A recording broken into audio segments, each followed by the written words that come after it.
মানে নরম নরম কাঁঠাল বসে গেছে এরকম মনে হয়। আমি এটা সংশোধনের জন্য আমাদের কাউন্সিলে সিদ্ধান্ত অনুমোদন করিয়ে আবেদন করেছিলাম। এটা মানে কমিশন এটা অ্যাপ্রুভ করে নাই। আমরা আশা করি পরবর্তীতে এটা করবে।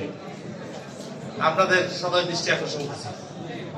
আর একটা হলো কোশ্চেনটা হলো যে বাংলাদেশে বসে বিদেশের অবস্থার কথা চিন্তা করলে হবে না।